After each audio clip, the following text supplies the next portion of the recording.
Olá, pessoal! Na videoaula de hoje, nós vamos estar falando sobre os invertebrados, dando continuidade aí ao tema da semana passada, que foram os vertebrados, que são aqueles que possuem vértebras. Nós vamos estar falando hoje desse outro grupo e conhecer um pouco mais sobre eles. Então, se você ficou interessado, acompanhe esse vídeo aqui até o final, para saber mais sobre esse grupo de animais aí que nós vamos falar hoje. Dentro do reino animal, os organismos eles são divididos taxonomicamente em filos, como os poríferos, artrópodes, anelídeos, cordados, entre outros. Mas existem outras diferentes formas de classificar os organismos e o reino animal com relação a outras características que geram grupos diferentes, classificações diferentes.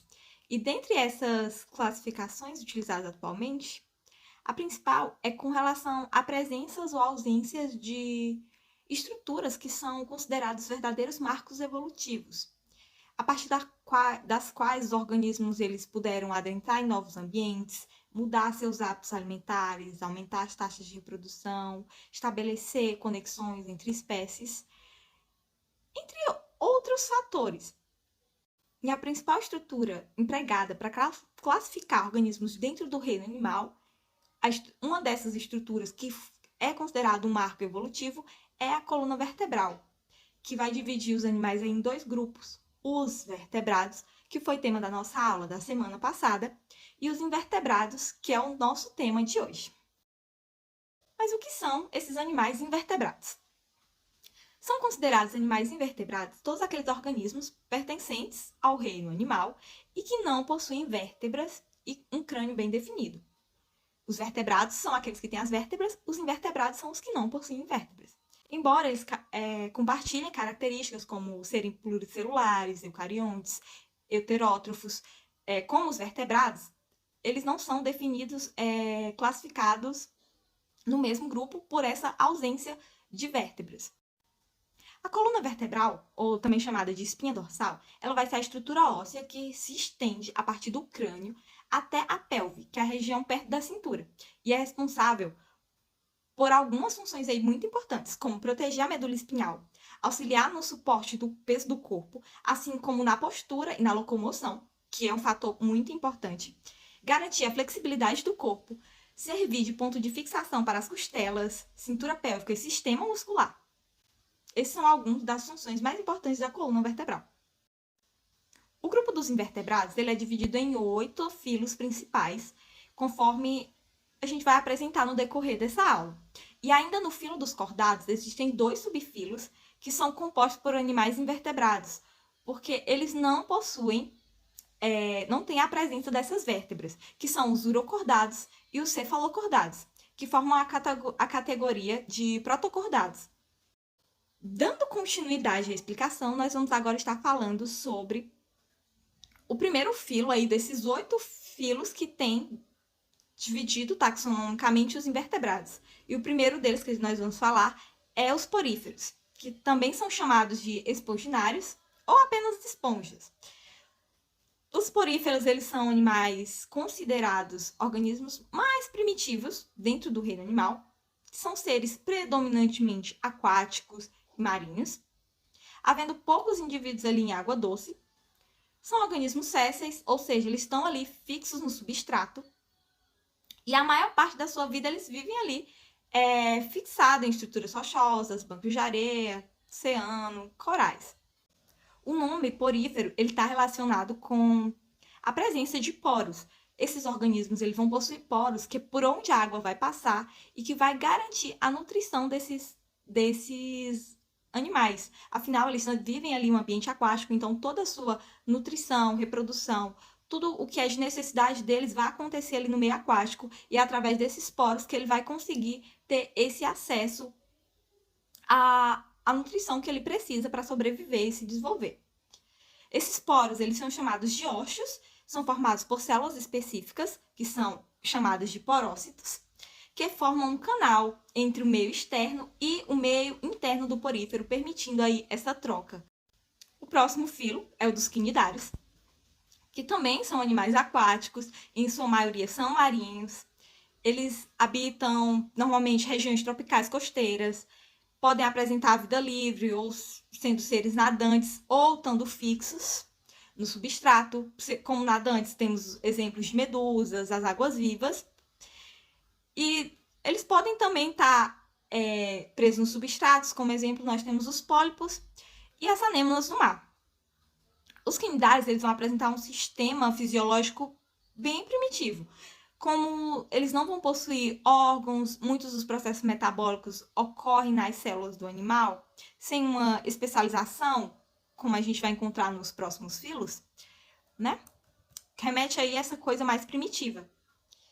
Os quinidários, eles apresentam duas características fisiológicas bem marcantes, que é a presença da cavidade gastrointestinal e a presença de células nervosas, mostrando que mesmo de uma forma primitiva, já há a presença de um desenvolvimento de um aparelho digestório e de um sistema nervoso. Essas células nervosas já vão possibilitar ali que ele reage, já tem algumas percepções do ambiente. Agora nós vamos falar dos plateumintos, que são os vermes achatados ou planos, que são agrupados dentro dos filos plateumintos. Eles são organismos invertebrados, de corpo mole, com pouca espessura. Podem apresentar vida livre, sendo encontrados em ambientes aquáticos, úmidos, ou eles ainda podem estar alojados no interior de outros organismos, atuando como parasitas. São exemplos de animais desse filo as tênias, as planárias, que são vermes parasitas, né? Assim como o esquistossoma, que é o causador da esquistossomose. São alguns aí exemplos. Esses plateumintos, eles são organismos, são os primeiros organismos a serem triblásticos. Até o momento só se tinha os diblásticos. E aí, eles são os primeiros triblásticos a se estabelecerem no planeta, possuindo 3 folhetos embrionários, endoderma, mesoderma e ectoderma, que vão dar aí origem aos tecidos e órgãos do corpo. A presença do mesoderma, ela foi uma importante aquisição evolutiva para esses animais, pois todo o tecido muscular deles é oriundo do mesoderma. E isso permitiu, a partir dos plateumintos, uma melhor locomoção, não apresentando mais organismos sésseis, apenas de vida livre. Outro grupo de organismos que nós temos é os nemateumintos. Pode haver aí uma confusão entre os plateumintos e os nemateumintos, porque tem um nome parecido e os dois são compostos por, basicamente, animais vermifóides. Mas, nesse caso, os vermes, eles são cilíndricos e alongados. Então, há uma diferença. Eles também podem ser chamados de nematóides ou nemátodes. E eles são agrupados dentro do filo Nematoda. E eles também não são segmentados. Normalmente, eles vão apresentar vida livre, sendo encontrado também em ambientes aquáticos, água doce como salgada, em ambientes terrestres úmidos. Podem ainda se alojar em outros organismos também, sendo parasitas, como a famosa lombriga, ancilostomas, verme causador da ascaridíase e da ancilostomose. Os nemateumintos, eles vão possuir um corpo cilíndrico e bem alongado, com simetria bilateral, podendo ter seu corpo dividido em 2 partes iguais, representadas regiões posterior e anterior. Eles podem apresentar uma cutícula proteica, protetora, acima da epiderme e abaixo da epiderme, além das células derivadas do mesoderma, que tem a capacidade de contração, que vai possibilitar a locomoção desses organismos. Nós temos também o filo dos anelídeos, que agrupa os organismos segmentados, portadores de metâmeros, são as divisõezinhas, os segmentos que tem ao longo do corpo. Porções essenciais nas quais o corpo do indivíduo é didaticamente dividido. E o nome do filo é derivado da presença desses metâmeros, que assemelham-se a anéis ao longo do corpo do animal, por isso o nome anelídeos. As principais características dos anelídeos se devem à morfologia do seu corpo, né? Afinal, eles possuem estruturas semelhantes a anéis. Os anelídeos possuem um corpo alongado, geralmente cilíndrico, e o mais importante, segmentados. Também são é chamado de corpo metamerizado, porque os segmentos são chamados de metâmeros. Os metâmeros, eles são muito semelhantes dentro do organismo, com exceção das extremidades. O metâmero da extremidade anterior do corpo, ele possui a boca, olhos, dependendo do organismo, tentáculos. Já o metâmero da região posterior, ele vai possuir o ânus, para excreção. Então, todos os metâmeros, eles possuem uma musculatura própria, promovendo, assim, a movimentação desses organismos. Além dos anelídeos, os artrópodes são outro grupo que também possuem o corpo segmentado. O próximo filo agora é o filo molusca, também conhecido aí popularmente como os moluscos, que reúne todos os animais de corpo mole e que muitas vezes são encontrados envolvidos em conchas que garantem ali a sua proteção.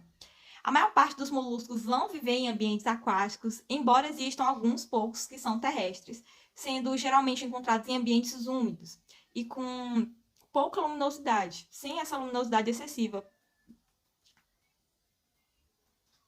Exemplos de animais desse grupo são polvos, lulas, que são de ambientes aquáticos, e de ambientes terrestres nós vamos ter as lesmas, os caramujos, que vão ser aí os principais representantes. A característica principal da maior parte dos moluscos é a capacidade de produzir uma estrutura protetora, chamada de concha, formada a partir do manto. Esse manto ele é um tecido que se assemelha à pele e é responsável por revestir a massa visceral do organismo. O manto ele passa a secretar substâncias desde a fase de início da formação do molusco até a sua fase adulta. E essas substâncias, como carbonato de cálcio, elas vão se aglomerando e formando uma estrutura rígida, que é a concha, que vai garantir ali a principal forma de proteção desses organismos. Partindo agora para o próximo filo, nós temos os artrópodes, que são animais que têm como característica principal as patas articuladas. Essa característica ela vai garantir uma maior veracidade de movimentos, permite que esses animais tenham uma capacidade locomotora maior em relação aos filos apresentados anteriormente, o que garantiu a eles uma adaptabilidade muito maior e eles conseguiram se espalhar por diferentes regiões. As antenas presentes na maioria dos artrópodes também podem ser consideradas um apêndice.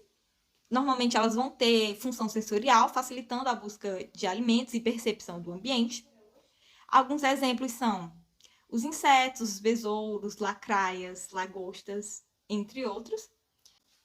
Alguns artrópodes vão estar apresentando um esqueleto externo rígido, que se locomovem dinamicamente devido a essas patas articuladas, como é o caso dos exemplos que eu citei.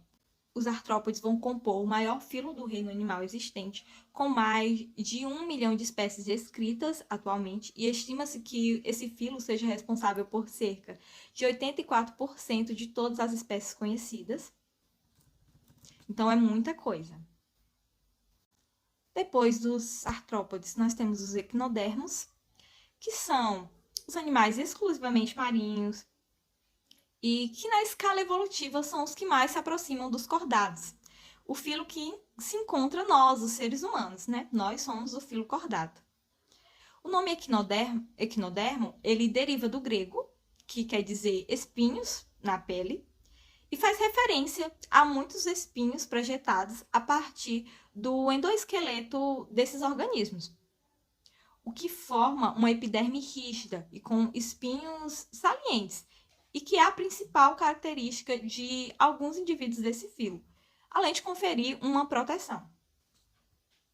Dentro do filo dos equinodermos, nós temos como exemplos o pepino do mar, os lírios do mar, bolacha da praia, serpente do mar, o ouriço e seu integrante mais comum, que são as estrelas do mar.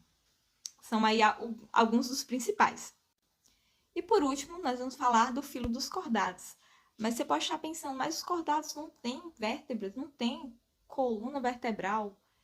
Tem, mas se você prestou atenção na aula, você percebeu que eu falei lá no início que existem dois filos dentro de cordados, dois subfilos, na verdade, dentro de cordados, na qual eles não possuem a presença de vértebras. Então, eles são considerados invertebrados, que são os cefalocordados, que são animais marinhos de poucos centímetros de comprimento. Geralmente eles são encontrados no interior de rochas ou em canais subterrâneos de areia.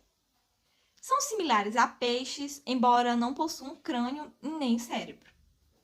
Especula-se que a partir do cefalocordados que surgiram os vertebrados que possuem as vértebras e tudo mais. E o principal representante desse filo aí é o anxioxo. E o outro subfilo dentro dos cordados, que também não possuem vértebras, são os urocordados, também conhecido como os tunicados, também conhecido como tunicados, devido ao envoltório polissacarídeo característico desse subfilo, que é chamado de túnica. Esse organismo ele se assemelha mais aos equinodermos do que aos cordados, sendo considerado na linha evolutiva os primeiros organismos gerados a partir do mesmo ancestral dos equinodermos. São organismos sésseis, presos ali ao substrato, marinhos, podem viver de forma isolada ou em conjunto, ou seja, formando colônias. Sua aparência é similar a uma bolsa gelatinosa, embora existam alguns tunicados que têm uma estrutura larval que se assemelha a girinos.